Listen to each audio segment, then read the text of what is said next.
Lore Together is proud to be part of the Boss Rush Games Network. Feel free to find out more at bossrushgames.com/network.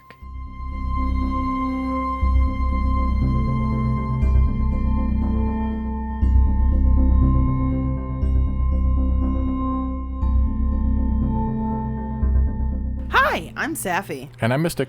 And this is Lore Together.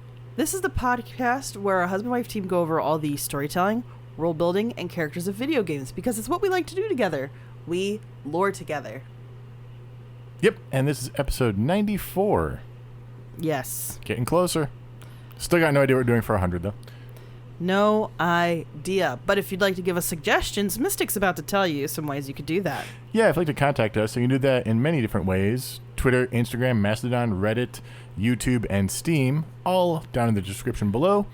Or you can contact us via email at loretogether@gmail.com. I will suggest that you don't use Twitter if you want us to see it in a timely fashion. Yeah. And if you'd like to support the podcast, and we hope you do, you can do that in many different ways. Thumbs up, 5 stars, like, heart, whatever it is, wherever you're listening to it. We appreciate all the upvotes and reviews. And if you'd like to support the podcast monetarily, which would be awesome, you can do that by going to patreon.com/loretogether, where you can pay a per episode pledge to get early access to our episodes, early access to our Let's Plays, including Firmament, Skyrim, and Dragon Age. Woo! As well as exclusive access to our mini episodes, which we have one coming up soon. Yes, it has been coming up soon for a while, but Gen Con just stopped, so we are almost there. Also, you get some other great exclusive episodes, like the one where we decided to take Bard. Google Bard and have it review games. We should try that again. Oh, yes. Yeah. We should do it for newer stuff. Anyway, So, with that, Mystic, what are you surprising me with today? We're heading back to space. Spice! Not that one, though. Oh, God, I love that series. I can't wait till we cover it. You hate that series. What do you mean? We literally just talked about this in the last episode where we talked about Tiberium. No. I don't like the main series. The offshoot that has the campy acting, I love that part. Okay, fair. We're heading back to space. This is a 2022 game. Oh, so very recent. Well, final release was 2022. There was an early access period that was quite long. Okay.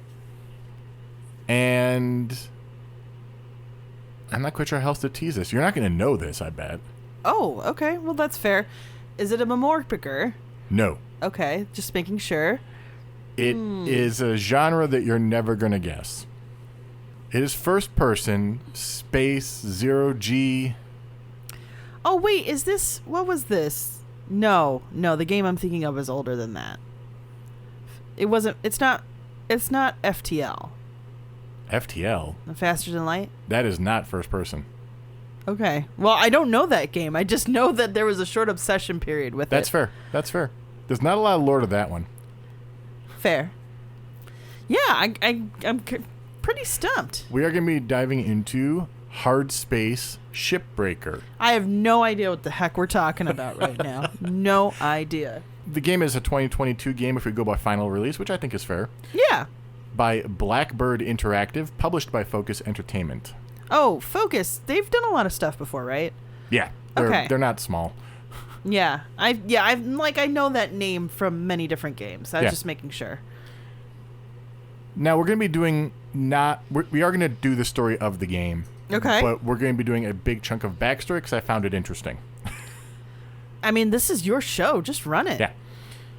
By the early 24th century, humanity has colonized the solar system. Mm-hmm. Earth is an afterthought these days, abandoned by the rich and blighted by civil unrest, extreme poverty, food scarcity, and climate change.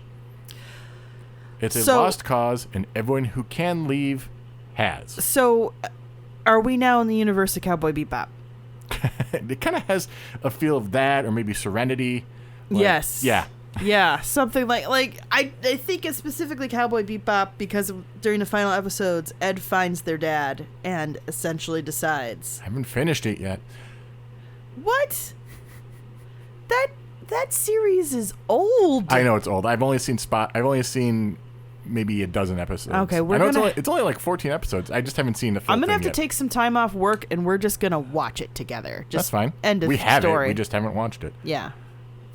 Lynx is a massive company, spelled Lynx. Of course it is. In fact, it is the solar system's largest and most successful business. Oh. What do they sell? As such, Lynx has many diverse operations, such as the Department of Salvage and Reclamation and Lynx Rail, which is a series of gates throughout the system. So this is where you basically open portals. You're thinking with portals when it comes to space travel, essentially, like wormholes? Not portals. Okay, but what's the point of the gates? The gates are how we get from point to point in the solar system, but it's not like wormholes or something. Or folding the space-time continuum? We are going to discuss what it is, because that is the backstory I found interesting. Oh, wow. Okay. The Lynx Rail is what made all that colonization possible. Doris Singh was born on the Yggdrasil base above Earth. We know she spent her early adulthood as an engineer helping design the Great Northern Way orbital colony. Oh. She would then go on to attend the prestigious University of Qikiqtarjuq, where she obtained her PhD in astrophysics in 2224. Where is this university, out of curiosity? Qikiqtarjuq is in Nunavut, which is the northern part of Canada. Oh, We're okay. talking, Nunavut used to be part of the Northern Territories, and it was basically created in the 90s. I think it was the 90s. Okay. My Canadian history isn't great. I'm doing this off the cuff. We're Americans. We don't study other countries' history in school, unfortunately. We Yeah. apologize. We are ignorant. Honestly, the only reason I know any of this is because I have friends in Canada. So I'm obviously over-exaggerating, too, but there's not a lot of focus on Canadian history as our northern but we are neighbors. talking far, like the most northern of Canada. I have an idea of what you're talking about. And prestigious. That might give you some sense into what's happened to the world. As in, like, basically it's warm enough for them to have universities up that far north? Yep. He tapped his nose because we are in an audio medium, so tapping your nose. I'm doing amazing things for us. I gesticulate all the time, and it just is completely lost. Jeez. We need, like, descriptors for us podcasting if you continue like this. Badass fully. No. If you want to know more about descriptive audio before stuff is said, you can watch our Mass Effect Let's Play over on YouTube on the off weeks. Because Elcor are in there. And the Elcor describe everything they say. The Elcor are pretty much that. You're correct. You're correct. In 2225, Dr. Singh published her infamous paper, and I love this title, A Proposal for Interplanetary Human Transit at Exceptional Velocity Between Solar Destinations via High Amplifying Van der Waal Attenuation Gates, or How to Get to Mars in 2 weeks Without Deliquescing into a Pile of Jelly. I'm speechless. That was a title. That wasn't even the whole thing. There's literally a parenthetical in there. It says High Amplifying Van der Waal Attenuation Gates, have der wags.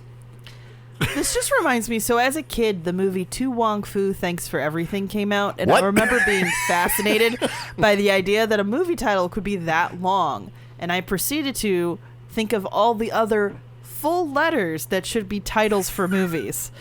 Because I was like, this is the world we live in now, where a whole letter can be a movie title. Yeah. I'm feeling kind of similar feelings, like, we can now just... No, this sounds like a 2010s emo band song title. Who would be playing it, Fall Out Boy? Possibly, but they would move half of the vowels from it first. Oh. Maybe. Sure. That's fair. That's fair. Though this paper would eventually become one of the most important scientific documents in human history, it was ill-received, possibly because of its ridiculous title. In the ensuing years, it became... She's not a marketing expert. We know this. In the ensuing years, it became forgotten. It seemed that Dr. Singh's career might fade entirely into obscurity. However, in 2230 came an improbable offer from an unlikely source, the massive megacorporation Lynx, run by an industrialist Exeter Paulson. What a name. Yeah. Lynx wanted her to develop her theory. Dr. Singh would later write that it felt like a deal with the devil. Nonetheless, it was an opportunity she couldn't really pass up. Yeah, I could imagine. And also, you're thinking about it in the terms of if humanity can have no polar ice caps, and I'm imagining at this point, at least, they're not that big, and you're thinking about the future and how things are going to be on the planet, this is probably like a last-ditch effort. Exeter Paulson built his empire with a single strategy, snatching up small businesses and individuals developing emerging tech. Synthetic protein manufacturing, anti-radiation textiles, high-capacity magnetic data storage. Paulson even scooped up middling Lynx salvage in 2208, transforming it into a massive recycling tax subsidy for his other operations. This EA style of acquisition afforded Paulson a lot of influence and a massive fortune. I see what you did there, sir. In Dr. Doris Singh's proposal for a network of mass transit gates between planets, he saw an opportunity to significantly boost humanity's reach beyond Earth. He envisioned a network spanning every planet and major moon, unlocking colonization and harvesting of vast resources, all controlled by Lynx Corporation, and therefore raking in massive profits. Because remember, children, capitalism can only be sustained with constant growth. The universe is ever expanding. We are getting political in this one. It's unavoidable. Political. Yeah, I'm sorry. You got a mega corporation. Those get political real quick. Dr. Singh joined Lynx in 2230, and it took 18 years for the railgates to reach a full-scale prototype consisting of a propulsor gate above Phobos and a receiver gate at the Mars-Sun L2 Lagrange point. How many people had to basically be stranded on Mars for years constructing that thing? Connecting these were the interstitial gates, the backbone of the railgate system, providing control over an object's velocity while in transit. Now, how this works, I can't figure. I mean... Physicists, rate us at loretogether@gmail.com. It's not that. So, van der Waal radiation, not radiation, van der Waal is an actual real thing. It is basically a weak electric force that binds together molecules in gases and liquids and stuff like that. I understand that this is a real thing, but of course my brain went to, and after all... You're a van der Waal. Oh, God. I'm sorry, I had to. Nope. No, I you didn't. You did not. I absolutely did. Patrons have actually said this is why they listen. Dagnabbit, I have a job to do. But, so, I understand L2 Lagrange point. Lagrange points, for those who don't know, are basically points within a two-body gravitational system that are static. Like, you put something there, it'll stay there. Mm-hmm. We have a very awesome piece of tech at the Earth-Sun L2 point. The James Webb Space Telescope. That's exactly right. Yeah. And I can understand something being in orbit above Phobos, which is a moon of Mars. Mm-hmm. So far, so good. What throws me is connecting the two with interstitial gates. How?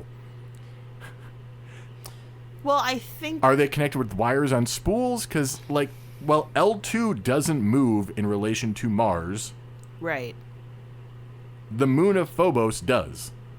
It orbits. So it is constantly changing its distance from the L2 point. If you got something that could, constantly calculate trajectory on a per millisecond basis and have a solar-based propulsion system to continue these you could do this. You could do this. Okay. This takes a lot of resources and a lot of more brains than I actually have. But just having the imagination of read sci-fi all my life, I could see this happening. So, this is not germane to anything in this game. Okay. This is me going on my rant like you went on about the slide in Command and Conquer. So. Okay, that's fair. Early trials were a major success. Asteroid satellites, terraforming equipment, livestock, and even an antique desk were transported. Oh, okay. The gates proved they could handle a variety of materials as well as living beings. And so in 2252, human trials began. Wait, I just want to say this now. If that antique desk doesn't come back in some way to haunt us, it does not. I am upset. I want it to come back for no good reason. Chekhov's desk. Chekhov's desk, absolutely. On April 13th, 2253, at 8:40 Earth time, doesn't tell us which time zone, but Earth time, disaster struck. The propulsor gate preparing to launch a shuttle carrying 12 human passengers experienced a critical overload. Instantly, a blast 20 kilometers in size enveloped the gate in 3/4 of the surface of Phobos. No. 15 colonies, and I don't know where all those... Phobos is big, but not that big. No, there's like... Because Mars is a little bit smaller than Earth, right? Phobos, I think, is... its radius is, I think, 11 kilometers. So 22 kilometer diameter. So I don't know where 15 colonies are unless they're very small colonies, maybe. Yeah. Or maybe the resulting explosion propelled debris and stuff onto Mars where there were more colonies. I don't know. I could see that being more likely. Either way, 15 colonies, 4 mining facilities, and 3 orbital stations were destroyed. The gate was completely vaporized. 27 Lynx personnel were lost and almost 15,000 civilian lives as well. Dr. Singh, observing from the receiver gate, was devastated. Of course. That's her life's work. Just literally shattered. Yeah. Lynx Corp immediately began damage control with a showy internal investigation. Third parties attributed the accident to a flaw in the gate's power cells, but the official Lynx statement landed on the negligence of the propulsion gate's chief supervisor. Who's dead. I'm assuming this person died. Probably. Yeah. Okay. That's pretty convenient. Lynx used its vast influence to push through the Phobos incident controversy. Most surprisingly, however, was Exeter Paulson convincing Dr. Singh to continue her work.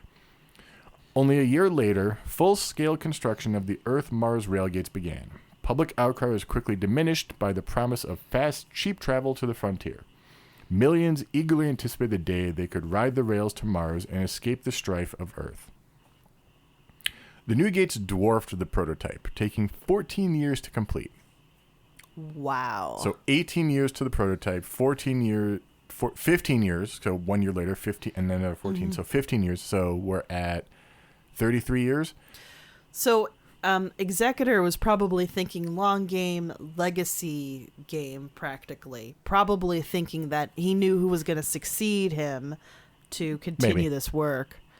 In 2267, Dr. Singh, now on the verge of retirement, was part of the inaugural trip.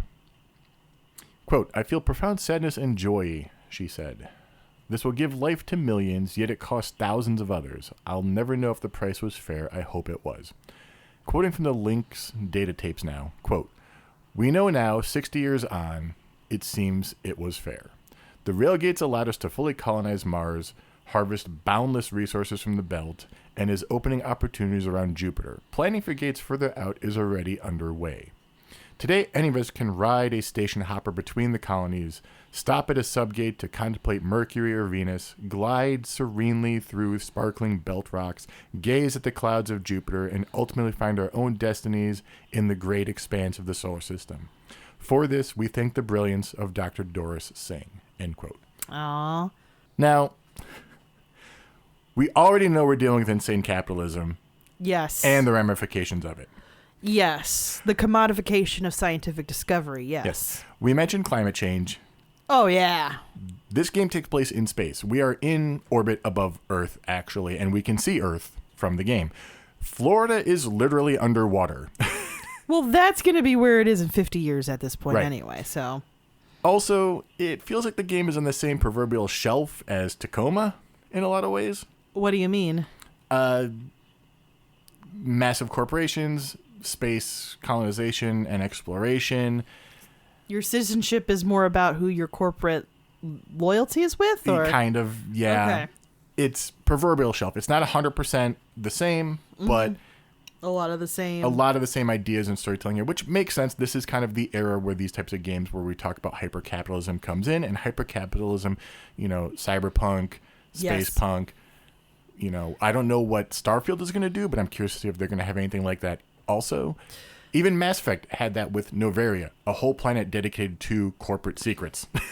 You have to keep in mind, too, that like science fiction is trying to bring a conversation about things that most of the public finds uncomfortable talking about. Right. There's a reason in the 60s there was a lot of science fiction talking about strife between races, quote unquote, whether they were aliens or Planet of the Apes has a lot of commentary on that kind of stuff. I just wish they would stop looking at the book called Do Not Build the Doom Gate and say, oh, I really love the Doom Gate, so I'm going to put a bunch of money into making the Doom Gate. Like, cyberpunk is not supposed to be a thing we're supposed to aspire to. We are not trying to commodify our bodies to the point where we're constantly getting upgrades in order to serve our corporate overlords.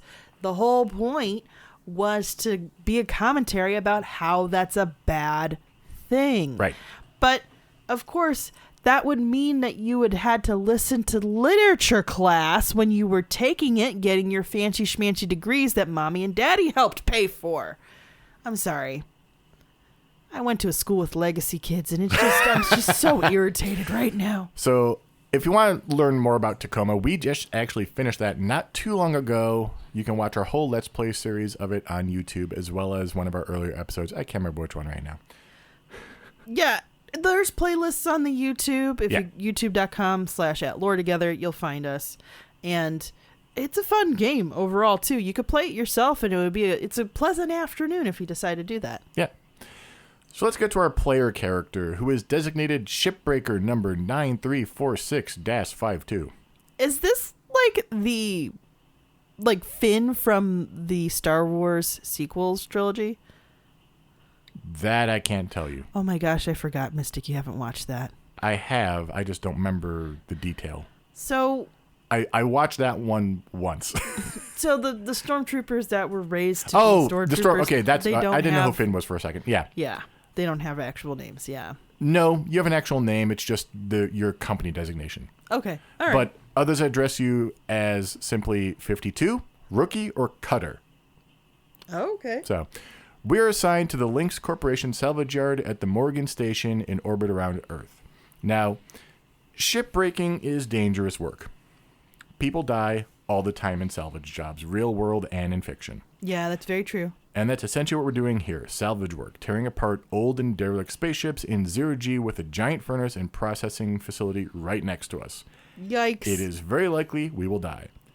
While playing this, I have died from impact, from being sucked into the processor, sucked into the furnace, ejected into space, and had a reactor blow up to me. Also ran out of oxygen once.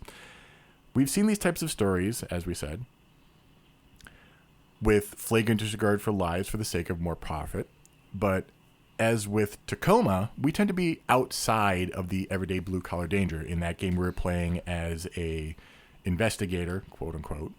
Yes, who's actually part of the resistance. Right, but not the people who actually were on the ground.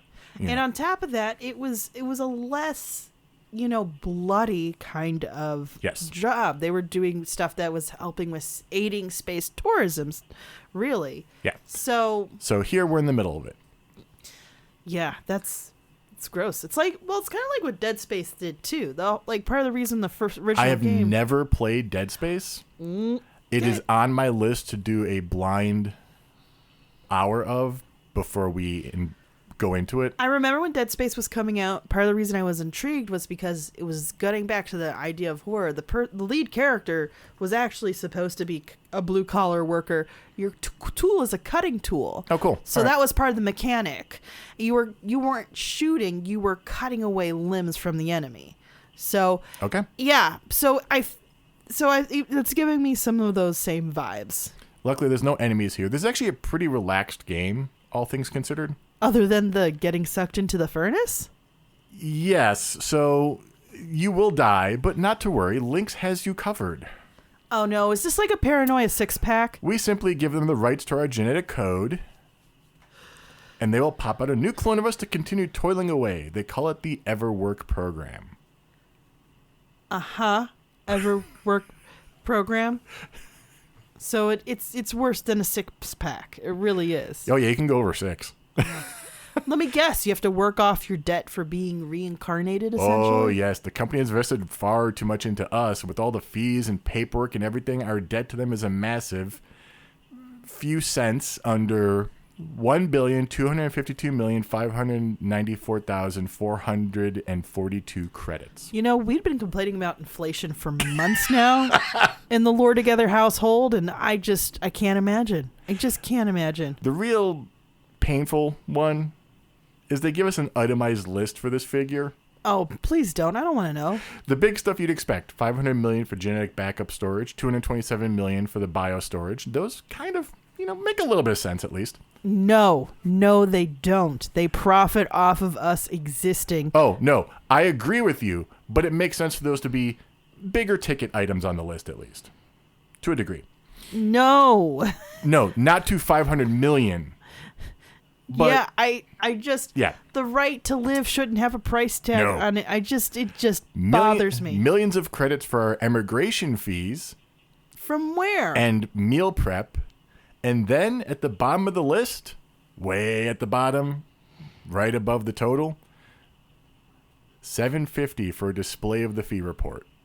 Is that just the interface you see on like your helmet? That's the interface you pull it up on. And that $7.50 fee is there every time we pull up our fees to check them, to check our balance. We also get company script. This feels too real, guys. Links tokens, which are used to upgrade equipment. Links tokens? Yeah. Or even purchase the equipment outright to remove the rental fees on your equipment. I'm so mad. I'm so absolutely mad. You know what else we have to pay for? The oxygen we breathe. They literally did a Dr. I believe it's like 10 spin-off on how ridiculous this is. I believe it's like 10,000 credits for like oxygen. And of course, all these different fees, the rental fees, interest, all those other little clones will be continually added to your Link's balance. Every time you die, you add more to your balance you have to pay off. Wow. We have a cast of characters we'll meet as we salvage. I'm just depressed now. I don't know how much more I can go. Joseph Weaver is our foreman and used to be a cutter himself for 20 years until there was an accident during one of those revive cycles. What does he look like, Mystic? He looks normal, but okay. He's not a cutter anymore. Don't know much about him beyond that, aside from the fact that he's a guy from North Carolina. Other than that, seems to actually pretty caring about his people. Okay, that's nice. I was afraid you were going to say that he's technically now a blob in a jar who's just managing things. No, it doesn't get... This is very, like, harder sci-fi. We don't get into that part. It's... I guess if you're keeping a figure tab of the 750 every time you check the interface, it is a pretty hard sci-fi right there. Lou Steiner is a shipbreaker and helps us out with some software, but she's also an underground unionizer, sending us unionization news and emails. Guys, unions are just there to help equalize the negotiating with the corporations. D.D. Corazon is another shipbreaker and one who is just trying to get the job done, at least for now. For now? Well, the plot kind of changes how people feel about things. That's to be expected. Yeah. Kaito Kovechkin is another shipbreaker, but a low earner, as Lynx calls him.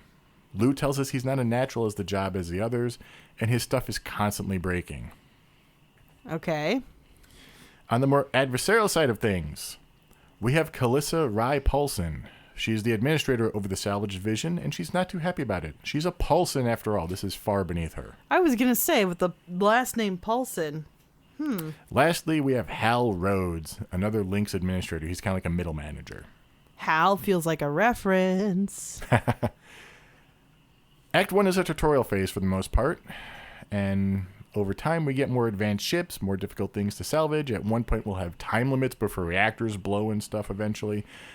We learn the ins and outs of shipbreaking, the various tools, how the hab, our home, and the revive and rental terminals and everything all works. That's all standard. We also receive a broken ship, which can be repaired by salvaging parts from some of the wrecks we work on. Basically, we get our own ship, our own wreck to kind of build up as our own. Yeah. Act 2 then kicks off with Hal being a jerk. He stops Weaver from continuing the training of the crew, but Weaver is still giving us a checklist of stuff to do each time. Of course. Of course, because it's all about efficiency and profit, guys. Let me guess. Hal's been trained in Lean Six Sigma.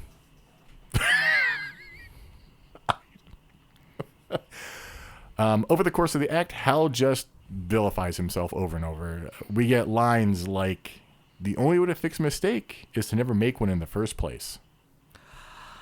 No, that's not how human brains work. And "Work is its own reward." No, it's not. "No talking on company time." How am I supposed to communicate to my teammates about the work being done if I'm not able to talk, Hal? And, quote, "The Link's annual report says that happiness may increase productivity. That means if you're making me and the company happy, you'll be more motivated." So actually, this gives me a little bit of a tangent. I knew of a person whose child was in a classroom where one of the things that was required of a student on the day, per teacher making their own list of how the rules for the classroom, was keeping the teacher happy.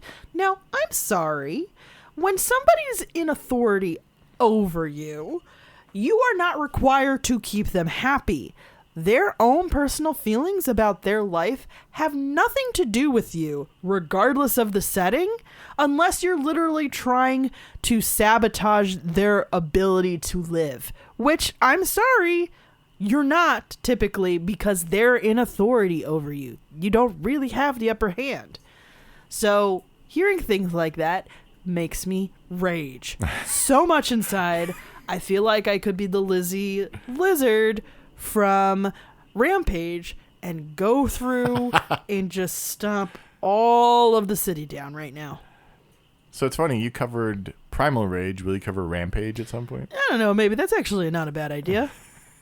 I did like the N64 reboot when they did it. Mm-hmm. And they did come out with a movie. Oh, God. I forgot about that entirely. The Rock was in it. I can't forget it because The Rock was in it. And it just, his career's just crazy. Anyway, moving on. Basically, the guy has bought the corporate line and is so far gone. Like, yeah, it's called Stockholm Syndrome. It's all boilerplate stuff we've all heard time and again in every thankless make-work job we've had. Oh, man, yeah. I tried to escape that so hard. He also lays very heavily into low-earner Kaito, and then also unlocks hazard levels which the crew in general are not prepared for. Great. Yeah. Wow. Finally, this all comes to a head when he intercepts an email from Lou to the Union and fires her. Oh, guys. So let me guess, the regulation when you're working outside of Earth's atmosphere is low to none, right? I believe so, yeah. Okay. That might explain why they're doing all of this salvage work. I would assume it's actually much more dangerous doing it with a low gravity setting. Maybe that's just me misunderstanding how it would work in real life. But after Lynx uses a clause of the workers' agreement we all signed, like that's part of the game actually is put your thumb here on this giant legalese, they claim that because the spares, the clones, were made by Lynx equipment, they are therefore owned by the corporation. No, what? That nice spare ship we've been tinkering with is impounded. And Hal says we can no longer salvage parts and work on it. So it's like everything falls apart all at once. Wow. This basically means that progress can only be made on the ship itself, but we can still gather parts. It's weird. Act 3, this is the final act, is where things actually turn to our favor. As Lou manages to get messages to the Shipbreakers by disguising an email as spam. Which, this basically communication from Lou spurs the team into industrial action. This unlocks industrial action, quote unquote, as an available ship to salvage. Oh. Weaver explains that the objective with this ship is opposite of the normal. We must fail all the salvage goals. Yay! The idea here is to show Lynx that the Shipbreakers control the profit, not the company. Not the worst idea. Basically, it's a strike. Yeah, essentially. It's a working strike, pretty much. He also rigs it so we can see how the rest of the team is doing on their ships. Yeah. And blocks Hal from muting the comms, and also stops the time clocks, so we have all the time we need to sabotage everything. Because otherwise you're limited. You have like so much time for your shift. Oh, wow. Yeah. Okay. I tend to play on free play when I play this, so. Oh, all right. Well, we'll see how this goes when I just want to relax, so.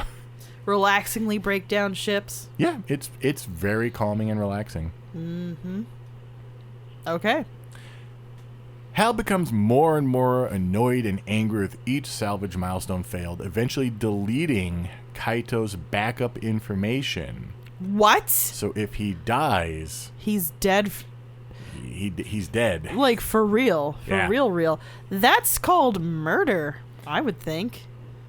Shortly after this, Kaito happens to be holding a reactor which goes critical and detonates. Kaito goes silent. Hal shows some actual fear for the first time, realizing that he has made a monumental mistake. Yeah, you're a murderer. After this, the other salvage yards also begin revolting. Of course. It makes the news, and the Stellar Commission steps in and eventually finds that things like the Everwork program are a human rights violation. Who didn't see this coming? It also recognizes the Union, and Lynx is forced to make big changes, including reversal of some of those charges we incurred at the beginning of the game. Oh, great. The Everwork program is kept, though. Oh. Not so much for ways the company to continue profiting off endless workers, but more as protection for the workers. It is a dangerous job still. Yeah, I mean, if you can come back with all the same memories and still enjoy life, why not? Yeah. Lou rejoins the team. Weaver retires. Good for Weaver. Hal is demoted to processing. Yeah, good for Hal. And Dee Dee is promoted to fill in Weaver's position temporarily. The Paulsons are all untouched by the whole thing and continue to rake in massive profits. Yeah, they probably were making more than enough money to justify not having to do half of those charges anyway. We also get our ship back, and a new option at the equipment terminal becomes available. We can check our contract. The debt may be a lot smaller now, but we still have some to pay, probably.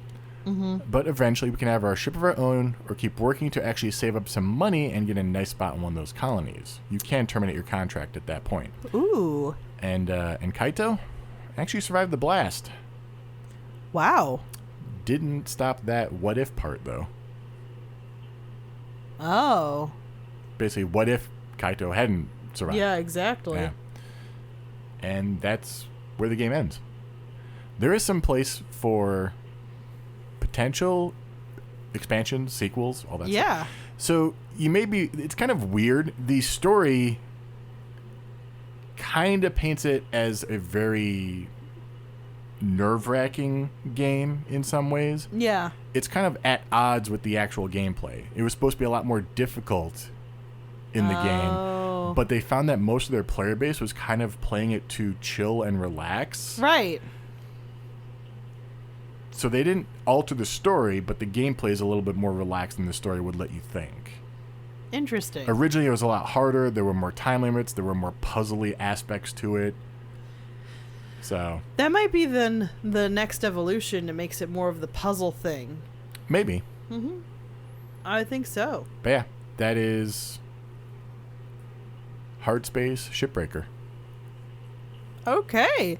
That's a quirky little thing going on. It's a little game. I like that they put so much background information for that That's not company. even all of it. There's also this whole thing I didn't want to really dive into because it was I have never done a ghost ship in the game, but there are ghost ships. Whoa. And by that they mean like this was found abandoned near the edge of the frontier. Break it apart. And you can find data logs that talk about some, I don't know if it's a rogue AI or some machine thing or whatever, but I didn't want to delve into that because I have not played it, and the wiki was a little wonky about it, and I couldn't find it. This game has almost nothing on YouTube. Like, there are people who have played this, but there's no, like, story synopsis. There's no, let's look at the ghost ships, at least not that I could find. Right. There's like a few speedrunners for this game, though, that were doing it. Like, it's... I could see that. Yeah. So, I could see that. When you said ghost ship, though, I immediately was like, oh, we're going to get a spooky haunted ship in space. I love it. Basically, usually you can find data drives Yeah. And you have to decrypt them. That's what Lou actually gives us in terms of software, is like a decryption algorithm or decryption software for the data drives. Okay. With the ghost ships, it's helmet comms, like in floating helmets. Oh, wow. Yeah. Interesting. And yeah, from what I did kind of glean from reading the transcriptions, everyone's dead. Something happens. There's something about a weird AI. There's AI nodes all over the ghost ships. Again, I've not gotten one yet. So Well, that's something that we could cover in the future. Even if there isn't a sequel for this game, we can always go back and delve into the mystery of the ghost ships if we want. yeah, it's not big enough for a full episode, but there's a few things in different games we've done that would be Ghost adjacent? well, not just ghost adjacent, but small little things that wouldn't be big enough for the whole episode. So maybe we'll just do an episode of we're going to cover 5 different things or 3 different things from other games. You know. Oh. Yeah, that's it. That's a good idea. But yeah, so this is what you get to play next week. Yeah, I'm kind of looking forward to failing and dying over and over again as I try to like break ships apart. I'm probably going to be freaking out trying not to die and still die anyway. Yeah. Yeah. Yeah, that's usually. Well, check out our live streams on Thursdays if you want to see that.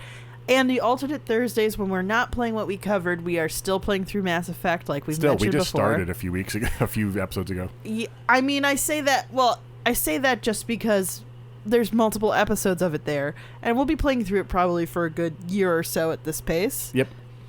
So please join us, and as Mystic said, there'll be Elcor, and there'll be other voting choices. Patreon.com/LoreTogether if you want to make decisions for Lorena Shepherd. Yep. Other than that, I guess that's it. This was kind of like a light, quick episode, or it felt quick. Yeah. So. Yeah. They can't all be. Sometimes you have Mass Effect, sometimes you have Superliminal. I'm not here to complain. I think I do appreciate that we tend to cover indie games that don't get enough. Mm-hmm. So, but with that, I guess that's it. Thank you guys for listening. Thanks so much. We'll catch you next time. Bye. Bye.